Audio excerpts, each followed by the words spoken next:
June 1వ తారీఖు నుంచి సినిమా థియేటర్ల బంద్ అనేటువంటి తీవ్రమైన నిర్ణయం తెర మీదకు వచ్చిన తర్వాత ఎందుకు ఈ వాతావరణం కల్పించబడుతుంది,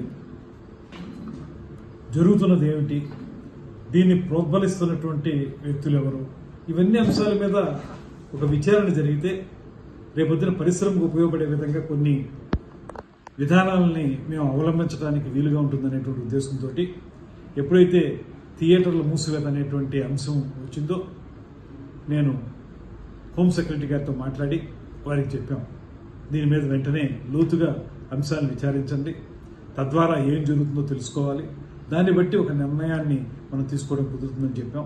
ఆ ప్రాసెస్ స్టార్ట్ అవుతుంది.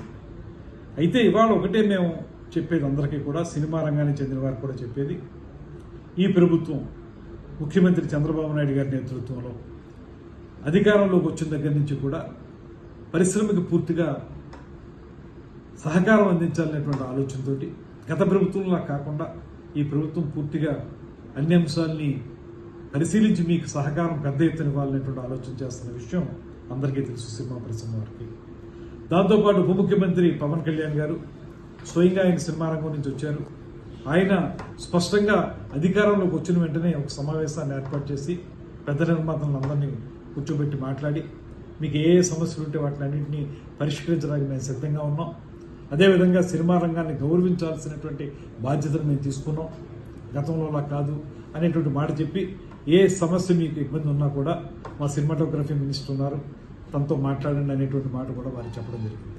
కేవలం అంతవరకు పరిమితం మాత్రమే కాకుండా ఎప్పుడైతే ఏ రకంగా సినిమా థియేటర్లకు సంబంధించినటువంటి ప్రైస్ హైక్ చేసుకోవాలనుకున్నారో వాళ్ళు, అది మాకు ఒక అప్లికేషన్ పెట్టడం, దాన్ని ప్రతి సినిమాకి కూడా ఏదో స్థాయిలో ఆ ప్రైస్ని హైక్ చేయటం, ఇవన్నీ జరుగుతూ వస్తూ ఉన్నాయి. ఏ నిర్మాత కూడా ఇబ్బంది పడినటువంటి పరిస్థితి. అదేవిధంగా సినిమా నిర్మాణం జరిగేటప్పుడు రాష్ట్రంలో ఎక్కడ ఏం జరుగుతున్నా కూడా వారికి ఏ అనుమతులు కావాల్సి వచ్చినప్పటికీ కూడా వెంటనే స్పందిస్తున్నాం. ఎక్కడైనా చిన్న చిన్న ఇబ్బందులు ఉంటే వారు చాలా సందర్భాల్లో నిర్మాతలందరూ కూడా నన్ను కాంటాక్ట్ చేస్తూ ఉంటారు. చేసిన వెంటనే వారికి అనుమతులు ఇచ్చే విషయంలో కానీ ఇతరత్ర అంశాల్లో కానీ వెంటనే స్పందించి వారికి ఆ రకమైనటువంటి సహకారాన్ని కూడా అందిస్తూ ఉన్నాం.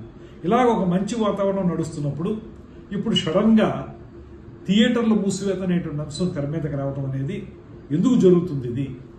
దీని వెనక ఏమైనా కారణాలు ఉన్నాయా? అది కూడా రేపు జూన్ 12వ తారీఖున పవన్ కళ్యాణ్ గారి సినిమా రిలీజ్ అవుతున్న సందర్భంలో ఎందుకు ఈ రకమైన వాతావరణం వచ్చింది? అదే సందర్భంలో ఒకవేళ మీరు థియేటర్లు మూసివేయాలనేటువంటి నిర్ణయం కానీ తీసుకున్నట్లయితే ఆ నిర్ణయాన్ని అసలు మీరు ముందు ఎవరితో చర్చించి ఆ నిర్ణయానికి రావాలి, కానీ ఎకాయికీని థియేటర్లు మూసివేత అనేటువంటి తీవ్రమైన నిర్ణయానికి రావడానికి మీకు దోహదం చేసినటువంటి కారణాలు ఏంటి, ఇవన్నీ తెలియాల్సిన అవసరం ఉంది. కనుక ఈ విచారణ చేపట్టడం అనేటువంటిది కార్యక్రమాన్ని మేము తీసుకోవడం జరిగింది. దీని ద్వారా ఒకటే మేము మనం చేసేది, ఇవాళ ఈ ప్రభుత్వం మీకు అత్యంత గౌరవం ఇస్తూ ఉంది, పరిశ్రమని అన్ని రకాలుగా కూడా ఆదుకోవడానికి సిద్ధంగా ఉన్నాం, కలిసి ముందుకు వెళదాం అనేటువంటి ఆలోచన చేయడానికి వీలుగానే కొత్తగా సినిమా సంబంధించినటువంటి పాలసీని తీసుకొస్తా ఉన్నాం. పాలసీ తీసుకొచ్చినప్పుడు ప్రతిసారి మీరు మాకు ఒక అప్లికేషన్ పెట్టుకునే పరిస్థితి లేకుండా, ప్రతి సినిమాకి విడివిడిగా అడగక్కర్లేకుండా ఒక పాలసీ ద్వారా మొత్తం అందరికీ కూడా ఏదో రకంగా సపోర్ట్ ఉండేలాగా మేము ఒక నిర్ణయం తీసుకోబోతున్నాం.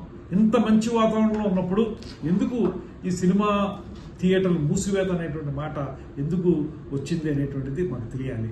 తెలిస్తే దాన్ని బట్టి రేపొద్దున పరిశ్రమలో ప్రొడ్యూసర్స్కి, ఎగ్జిబిటర్స్కి, డిస్ట్రిబ్యూటర్స్కి అందరికీ ఉపయోగపడే విధంగా మేము కొన్ని నిర్ణయాలు తీసుకోవడానికి అవకాశం ఉంటుంది. కనుక ఇది ప్రభుత్వం సహజంగానే ఈ విచారణ ద్వారా కొన్ని అంశాలను బయటికి తీసుకొచ్చి వాటి ప్రాతిపదికగా ఒక కార్యాచరణ ఏర్పాటు చేసుకోవడానికి చేస్తున్న ప్రయత్నం ఇది.